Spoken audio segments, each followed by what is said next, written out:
NEET പരീക്ഷാ ചോദ്യപേപ്പർ ചോർച്ചയിൽ യുവമോർച്ച നേതാവും സഹോദരനും അറസ്റ്റിലായിരിക്കുന്നു. യുവമോർച്ച പ്രവർത്തകൻ ദിനേശ് ബിവാൾ, സഹോദരൻ മാങ്കിലാൽ ബിവാൾ എന്നിവരാണ് ഇപ്പോൾ CBI അറസ്റ്റ് ചെയ്തത്. ബിവാൾ സഹോദരങ്ങൾ ഏകദേശം 30 ലക്ഷം രൂപ നൽകിയാണ് ചോദ്യപേപ്പർ വാങ്ങിയതെന്ന് അന്വേഷണ സംഘം അറിയിച്ചു. YS അഭിനന്ദ് വിവരങ്ങൾ നൽകാൻ നമുക്കൊപ്പം ചേരുകയാണ്. അഭിനന്ദ്, 23 ലക്ഷത്തോളം വിദ്യാർത്ഥികളുടെ ഭാവി വെച്ചുള്ളൊരു കളിയായിരുന്നു. വിശദമായിട്ടുള്ളൊരു അന്വേഷണം ഉണ്ടാവുമെന്ന് കേന്ദ്ര സർക്കാരും നാഷണൽ ടെസ്റ്റിംഗ് ഏജൻസിയൊക്കെ ഉറപ്പ് നൽകിയിട്ടുണ്ട്. അന്വേഷണം ഇപ്പോൾ എവിടെ വരെ എത്തി? ഇപ്പോൾ ഈ പിടിയിലായിരിക്കുന്ന ആളുകൾക്ക് ഈ കേസിൽ എന്താണ് ബന്ധം? ഇനിയിപ്പോൾ എത്രത്തോളം ആളുകളിലേക്ക് അന്വേഷണം എത്താനുണ്ട്?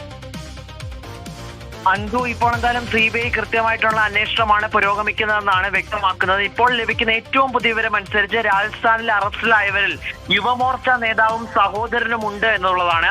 യുവമോർച്ച പ്രവർത്തകനായിട്ടുള്ള ദിനേശ് ബിവാൾ, സഹോദരൻ മാങ്കിലാൽ ബിവാൾ എന്നിവരെയാണ് CBI ഇപ്പോൾ അറസ്റ്റ് ചെയ്തിരിക്കുന്നത്. ബിവാൾ സഹോദരങ്ങൾ ഏകദേശം 30 ലക്ഷം രൂപ നൽകിയാണ് ചോദ്യപേപ്പർ വാങ്ങിയതെന്നാണ് ഏജൻസി വ്യക്തമാക്കിയിരിക്കുന്നത്. അതായത് ഷിക്കാറിൽ നിന്ന് പോയ ചോദ്യപേപ്പറുകൾ നാസിക്കിൽ നിന്ന് പ്രിന്റിംഗ് പ്രസിൽ നിന്ന് അച്ചടിച്ച ചോദ്യപേപ്പറുകൾ ഷിക്കാറിലാണ് ആദ്യം എത്തുന്നത്. പിന്നീട് അത് മുഖ്യ സൂത്രധാരനായിട്ടുള്ള മനീഷ് യാദവ് പലയിടങ്ങളിലേക്കും വ്യാപിപ്പിച്ചു എന്നായിരുന്നു കണ്ടെത്തൽ. അതിനകത്താണ് ഇപ്പോൾ രാജസ്ഥാനിൽ അറസ്റ്റിലായവരിൽ യുവമോർച്ച നേതാവും സഹോദരനും ഉണ്ട് എന്ന് വ്യക്തമാക്കുന്ന വിവരങ്ങൾ അത് CBI തന്നെ അറിയിച്ചിരിക്കുന്നത്. ഇവർ രണ്ടുപേരെയും ഇപ്പോൾ അറസ്റ്റ് ചെയ്തിരിക്കുകയാണ്. ഏതാണ്ട് 24 ലക്ഷത്തോളം വിദ്യാർത്ഥികളാണ് നീറ്റ് പരീക്ഷ എഴുതിയത്. നീറ്റ് പരീക്ഷയ്ക്കകത്ത് വ്യാപക ക്രമക്കേടുകൾ കണ്ടെത്തുന്നതിന് പിന്നാലെയാണ് NTA അത് റദ്ദാക്കാനുള്ള തീരുമാനത്തിലേക്ക് പോലും എത്തിയത്.